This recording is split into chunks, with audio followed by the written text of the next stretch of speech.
da terra, a nossa Rádio FM.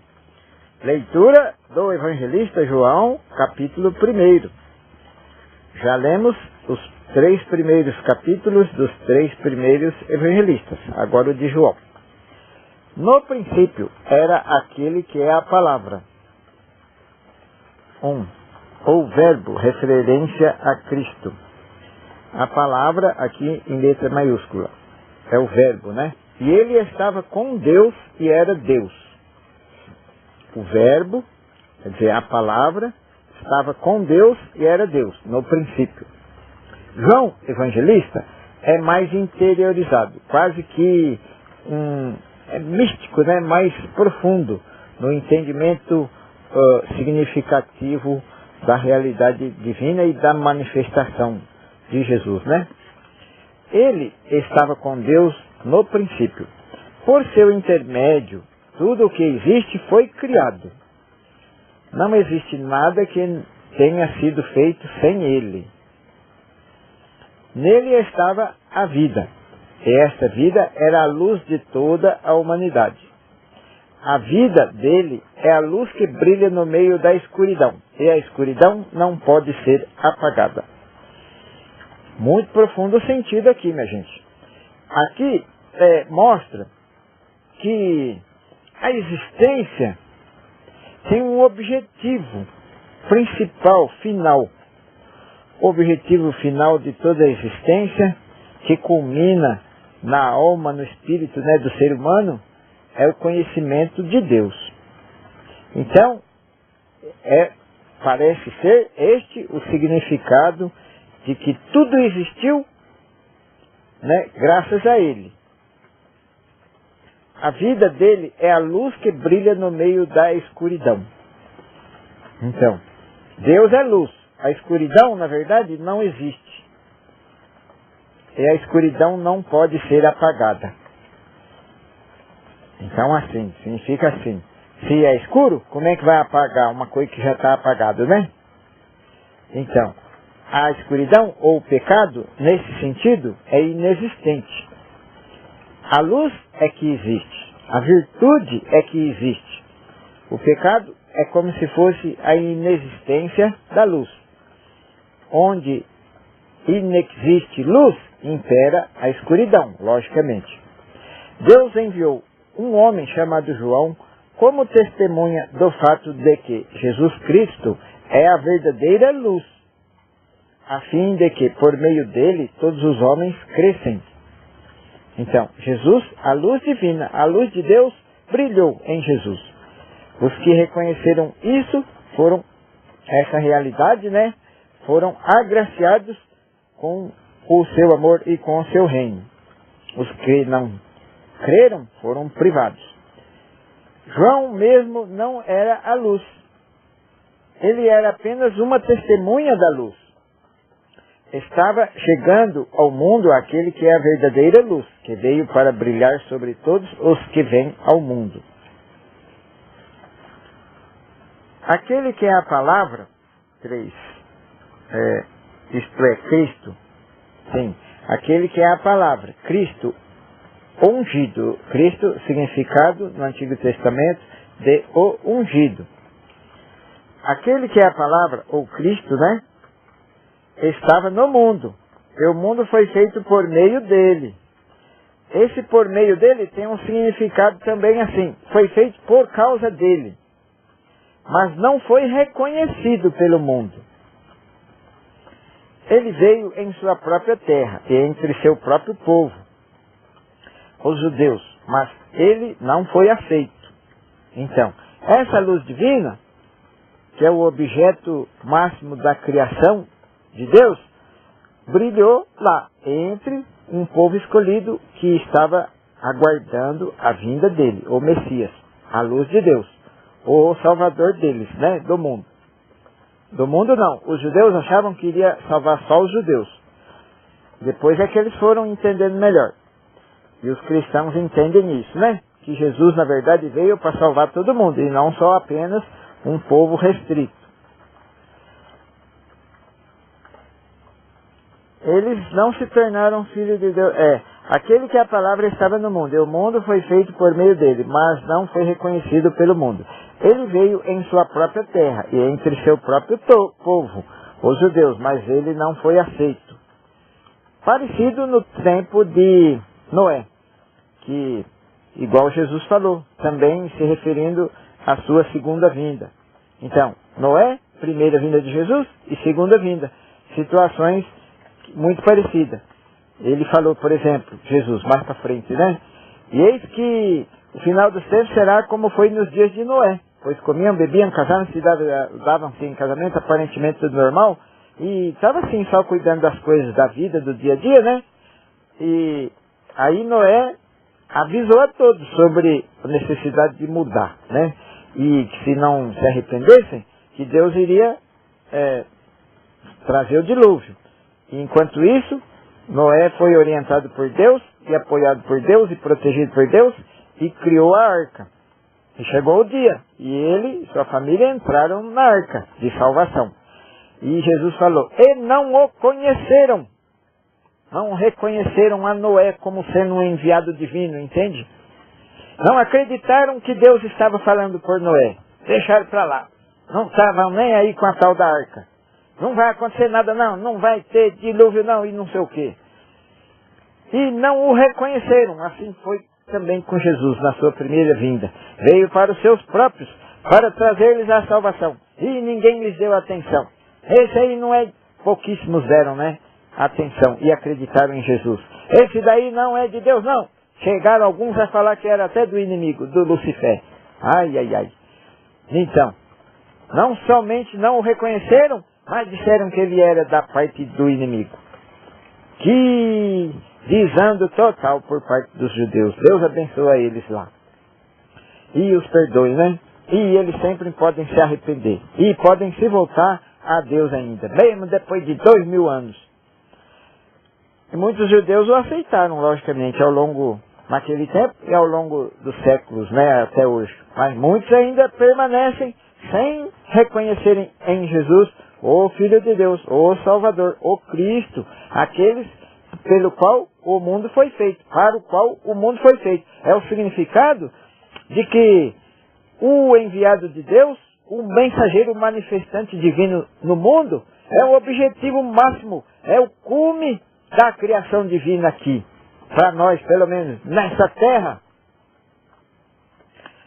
Aquele que a palavra estava no mundo, e o mundo foi feito por meio dele, mas não foi reconhecido pelo mundo. Mas todos aqui o receberam, aos que creram nele, ele deu o direito de se tornarem filhos de Deus.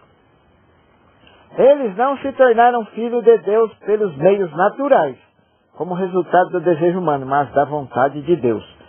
Olha o significado interior das palavras divinas, né? Então, como que, também se referindo a como que Jesus foi concebido, né?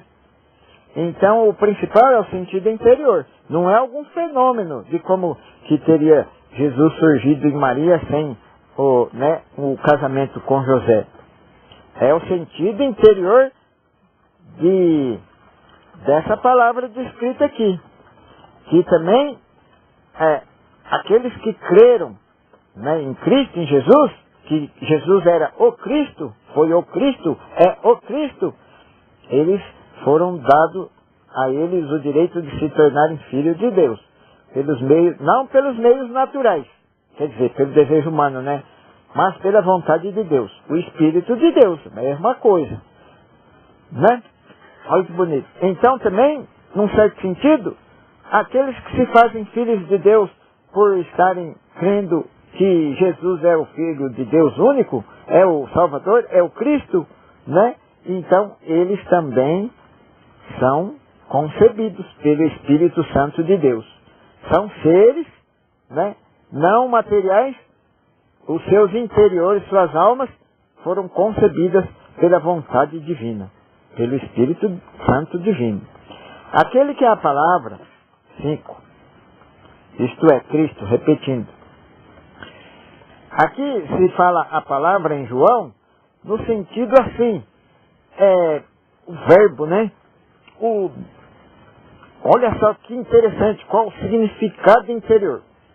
Eu não sei, você pode vir aqui e falar mais sobre o significado, porque que a palavra, né, no sentido de o verbo, ou então o verbo, a ação, por que que se refere a um símbolo, né, a uma equivalência do poder divino na manifestação ao mundo. Como que o Pai traz a sua manifestação, se mostra, né, se manifesta aos homens através da palavra, do verbo, da vontade. Porque verbo é ação. Palavra é algo que surgiu do coração e da vontade mais interior. Então a palavra é uma expressão da vontade interior. Então mostra um sentido meio oculto, assim, de que toda palavra é criativa. A palavra cria, desde que seja palavra verdadeira, né, legítima, vindo do desejo e da vontade interior. E quando é vontade divina e certa, e correta e justa, ela se cumpre, né?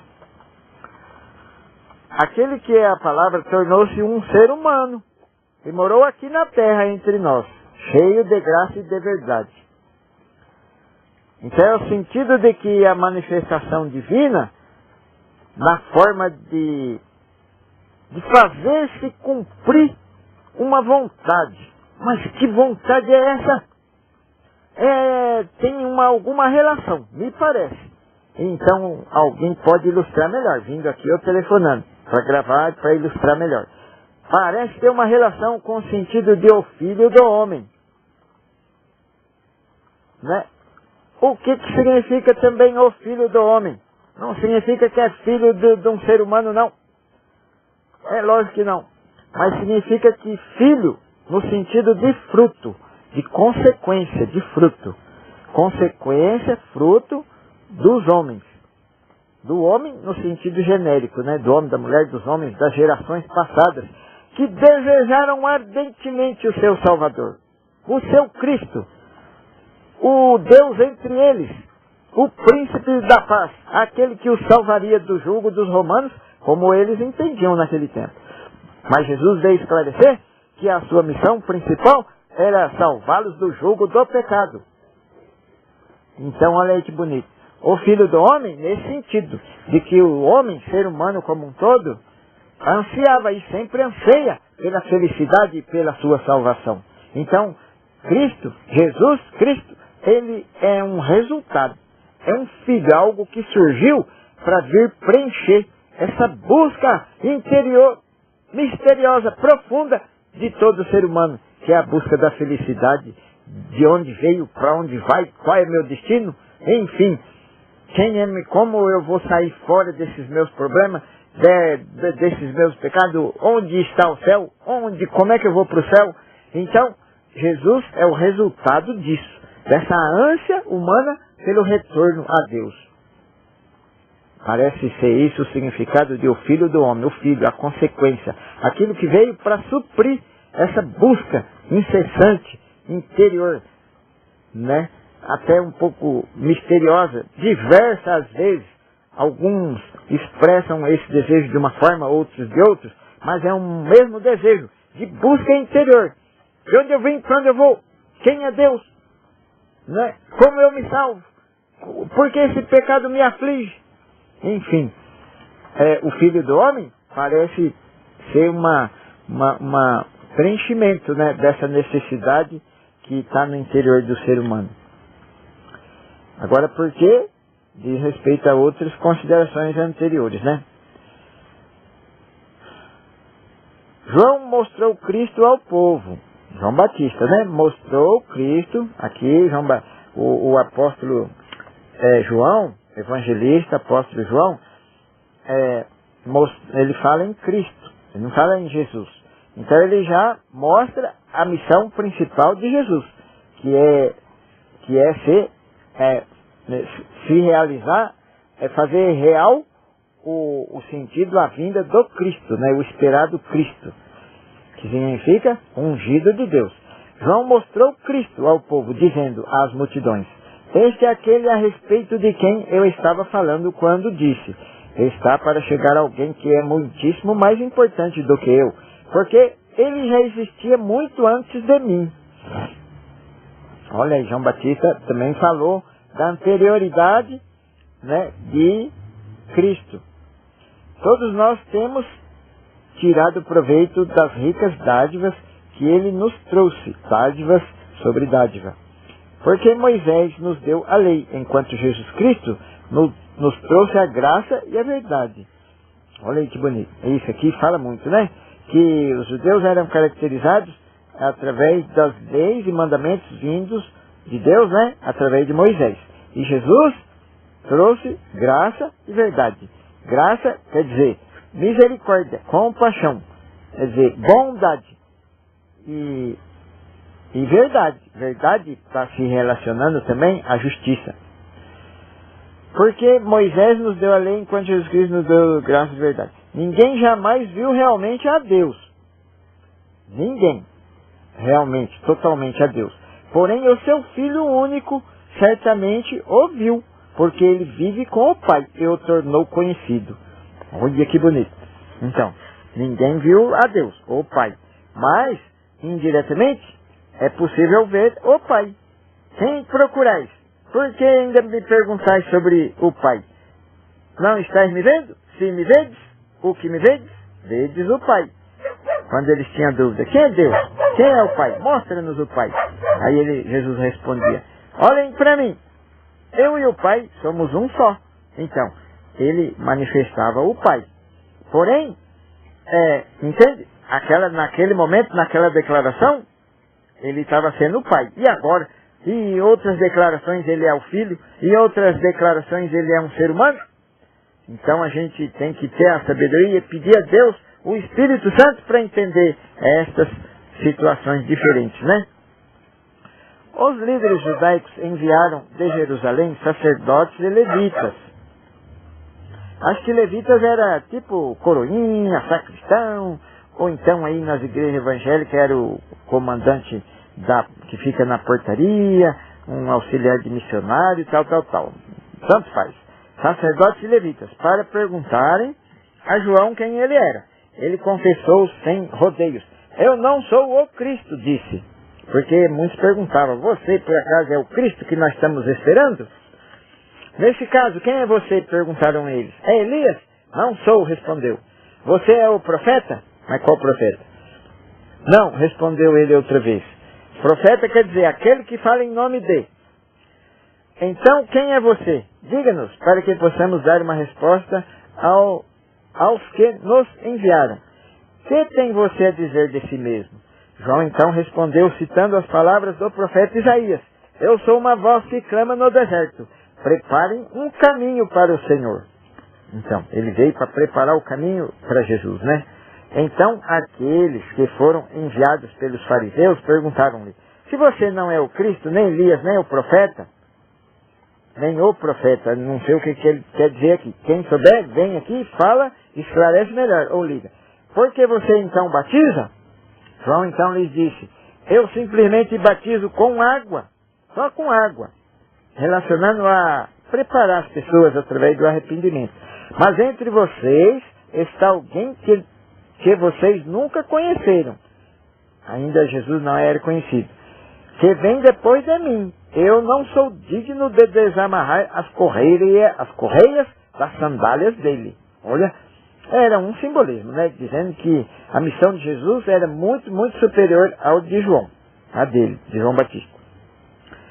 Isso aconteceu em Betânia, uma aldeia do outro lado do Rio Jordão, onde João estava batizando. No dia seguinte, João viu Jesus caminhando em sua direção e disse: vejam, aí está o Cordeiro de Deus, que tira o pecado do mundo. Né? Que bonito. Cordeiro de Deus. Quer dizer, para ser imolado. Ele já deu como que uma profecia, né? Que Jesus seria sacrificado como um cordeiro. Era dele que eu estava falando quando disse: logo vai chegar um homem muito mais importante do que eu, o qual já existia muito antes de mim. Olha aí. O que existia muito antes de mim? Significa que na anterioridade dos séculos passados, o povo judeu ansiava grandemente em seu coração, pedindo a Deus um Salvador, né? Uma continuidade de seu rei Davi, aquele que iria salvá-los de suas opressões, de seus julgos. Então, ele existia assim, como uma apreensão, desejo fortíssimo, e veio como fruto disso. Por isso que era conhecido também como o Filho do Homem. Eu não o conhecia, porém estou aqui, batizando com água, a fim de revelá-lo à nação de Israel. Então João deu o seguinte testemunho: eu vi o Espírito descendo dos céus, na forma de uma pomba, e permanecer sobre Jesus. Então ele teve uma visão, certamente. Abaixou os olhos e teve uma visão.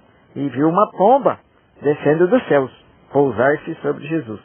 Eu não sabia quem ele era, mas aquele que me enviou para batizar disse-me, Deus disse a João, né?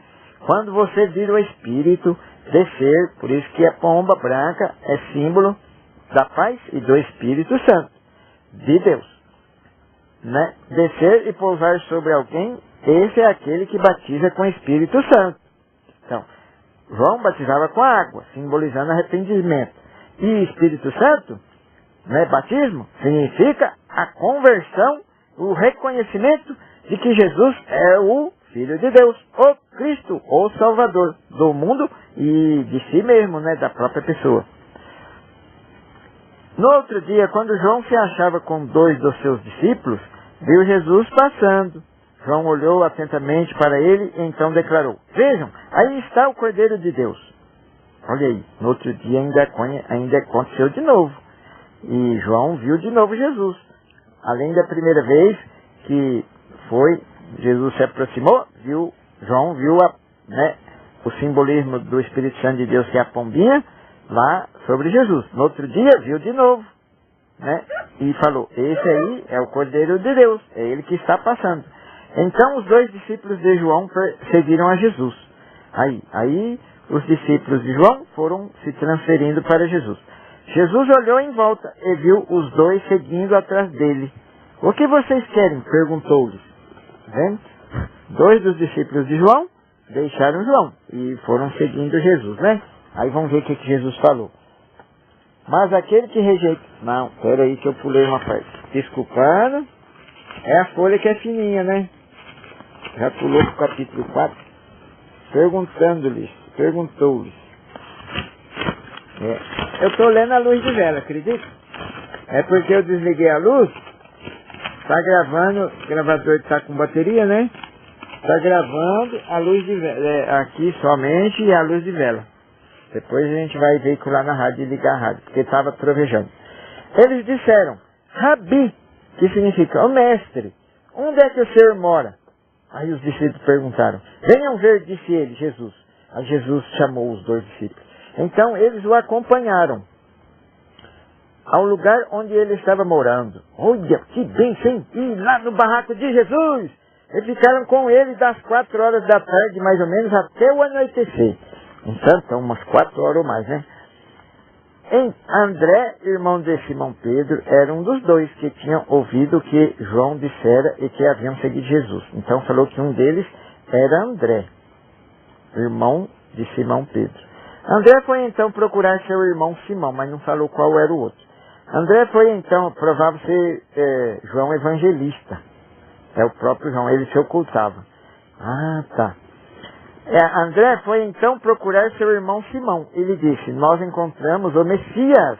Nossa, então eles estavam exultantes de alegria. Nós encontramos o esperado Messias, isto é, o Cristo. E o levou para conhecer Jesus. Então, mas Simão, irmão de Simão. Aqui então João conta um pouco diferente de Mateus, mas tudo bem, esses detalhes aí. A palavra de Deus, minha gente, é inspirada, não na forma detalhada de como aconteceram os acontecimentos. Às vezes é normal ter umas divergências. Ela é inspirada por Deus no sentido de transmitir o Espírito Santo, a palavra divina que regenera o ser humano, tá? Outras coisas a gente pode encontrar algumas diferenças aí de descrição, mas isso não significa nada. O principal da palavra de Deus é o Espírito. Tá? Porque a letra às vezes é falha, inclusive que teve muitas tradições ao longo dos séculos, né? A Bíblia. Jesus olhou fixamente para ele e disse, você é Simão. Não, peraí. André foi então procurar seu irmão Simão. Ele disse, nós encontramos o Messias. O levou para conhecer Jesus. Ah, tá. Aí foi então André e Simão, lá, onde Jesus estava. Jesus olhou fixamente para ele. Para André, né? Ou para o Simão. E disse, você é Simão, filho de João, mas será chamado de Cefas, que traduzido quer dizer Pedro. Oi? Então Simão foi chamado dali para frente de Pedro, que significa pedra, né? No dia seguinte, Jesus decidiu ir para a Galileia. Ele encontrou Filipe e ele disse, siga-me. Aí mais um. Era, segundo João aqui, o terceiro. Filipe era de Betsaida, cidade natal de André e Pedro. Então Filipe saiu à procura de Natanael. Ele disse, nós encontramos o Messias, aquele de quem Moisés e os profetas falaram. O nome dele é Jesus, o filho de José de Nazaré. Nossa, que coisa grandiosíssima! Encontramos o nosso Salvador, o Cristo, o Messias que vai nos salvar. Nazaré, explicou Natanael, pode ver alguma coisa boa, será? De lá? Venha e veja você mesmo, disse Filipe. Ao ver Natanael se aproximando, disse Jesus, vem aí um verdadeiro israelita, um homem direito e sincero. Como o Senhor sabe quem eu sou? Perguntou Natanael.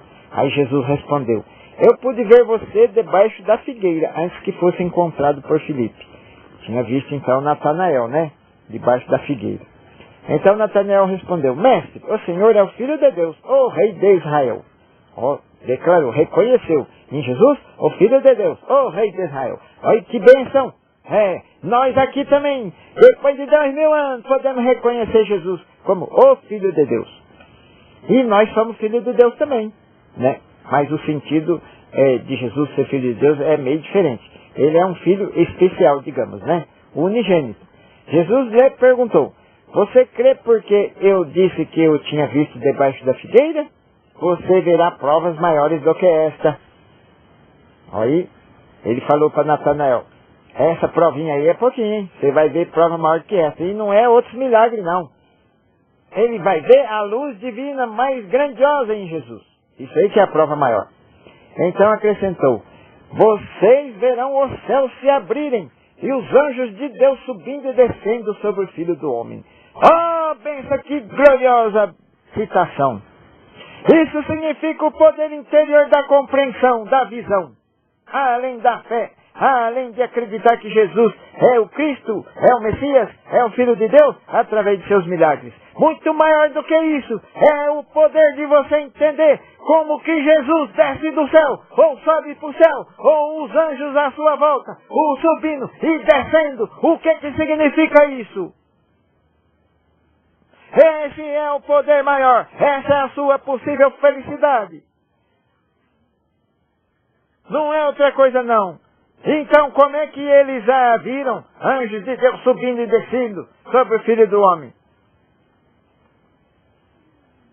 Vocês verão o céu se abrirem e os anjos de Deus subindo e descendo sobre o Filho do Homem.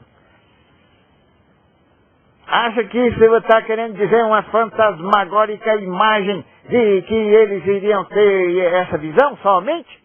Não! É o sentido interior do poder divino que eles iriam reconhecer, entender e divulgar que existia dentro de Jesus. No terceiro dia, acabou o primeiro capítulo. Acabou dessa forma, nesse versículo muito bonito. Mostrando o significado interior, porque não aconteceu nada disso daí, assim, no sentido de vã imaginação, né? De fantasia de anjo subindo e descendo. Não tem descrição nenhuma que mostre isso daí, não.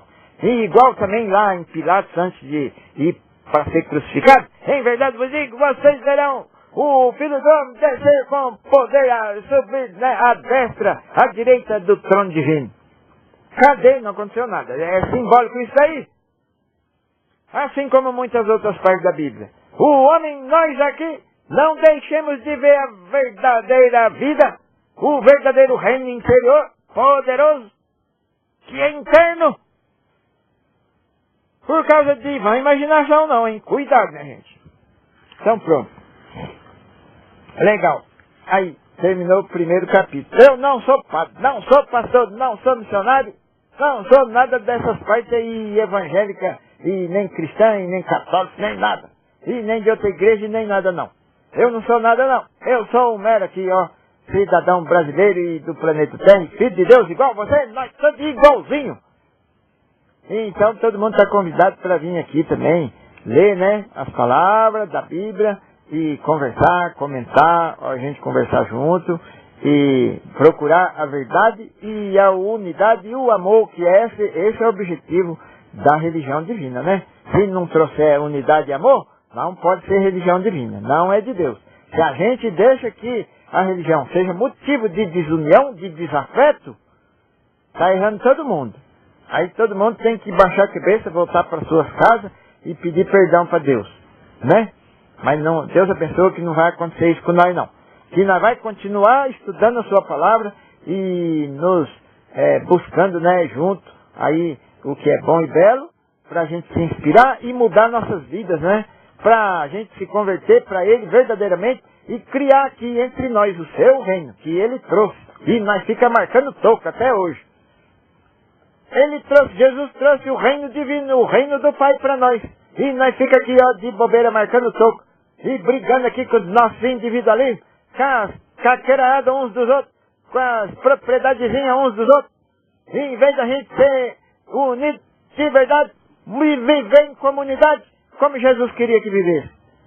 A gente vive tudo no individualismo, cada um por si, Deus por todos. Esse é o mandamento atual. Cadê os cristãos? Cada um cuida do que é seu. Está seguindo o quê? Esse ditado aí que não vem de Jesus não. Cada um por si, Deus por todos. Vê se Jesus falou uma coisa dessa. E é isso que hoje em dia todos os cristãos seguem. Eu ouvi falar que tem umas comunidades cristãs em outros países, né, que vivem em conjunto como viviam os primeiros cristãos. Aqui no Brasil aconteceram. Acho que ainda podem ter voltado, a gente precisa pesquisar, ver se acha, né? Mas é difícil, não é fácil não, porque o mundo de hoje é corrompido, né? Então facilmente corrompe todo mundo, né? Com o individualismo, com o egoísmo, com esse é meu, é da minha família e não sei o que e tal. E as pessoas não conseguem entender o sentido do desprendimento, da abnegação, do desapego dos bens materiais, como Jesus queria. Naquele tempo Jesus mandava os ricos, se quisesse ser perfeito, e seguir a Ele realmente entrando no reino dos céus, vai, dá tudo que você tem para os pobres. Hoje em dia é parecido, se ele viesse aqui, ele iria falar assim, ó, vai, pega tudo que você tem das suas riquezas e dê aos pobres através de cooperativa. Ué, através de meios de produção dedicados diretamente aos povos pobres. Para que eles tenham meios de produção deles, para que eles não sejam mais oprimidos e explorados pelos ricos. Jesus iria falar assim, com certeza. Naquele tempo não tinha cooperativa. Então o jeito era devolver o que era dos pobres diretamente para os pobres, né? Então Jesus falava, vai e dê tudo que você tem para os pobres. E vem e siga-me. A mesma coisa hoje. Quem está rico aí, se quiser seguir a Jesus, dê tudo aos pobres. Mas através de cooperativa. Ou de outra organização assim possível e que seja justa para que os frutos, né, advindos, provindos, resultantes de um empreendimento comum, comunitário, seja com justiça distribuído entre todos aqueles que participam. E não como é hoje, na sociedade exploradora, né? Que uns poucos têm recursos e exploram sobre outros que não têm. Então, Jesus, amante e defensor da justiça, se viesse hoje, iria lutar pela justiça entre os homens aqui, ó, a social e a econômica. Ele não iria se omitir, não. Ele iria ser preso e perseguido por isso. Vocês têm que imaginar isso. E não é para imaginar as coisas lá do passado, não. Tem que imaginar como é que seria Jesus hoje. Para quê? Ele não vai vir mais aqui assim, não. Mas você tem que imaginar por quê? Porque Ele quer que você seja assim, como ele seria se ele estivesse aqui.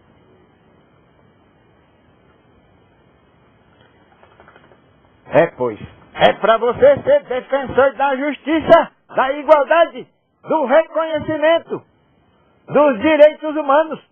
É divino os direitos humanos. E mais ainda do que os direitos humanos reconhecidos aí pelas sociedades humanas. É o direito de, não só dos seres humanos, até dos seres vivos. É bíblico isso aí, sim. Então, aí que, tá bom, foi uma extensão, né, um comentário, uma inspiração a mais em relação ao primeiro capítulo de João. Aí João é inspirador, né? Então por isso que acabou inspirando umas palavras assim também, para a gente se expressar. E vamos nós todos, um ajudar o outro na compreensão das palavras de Deus, né?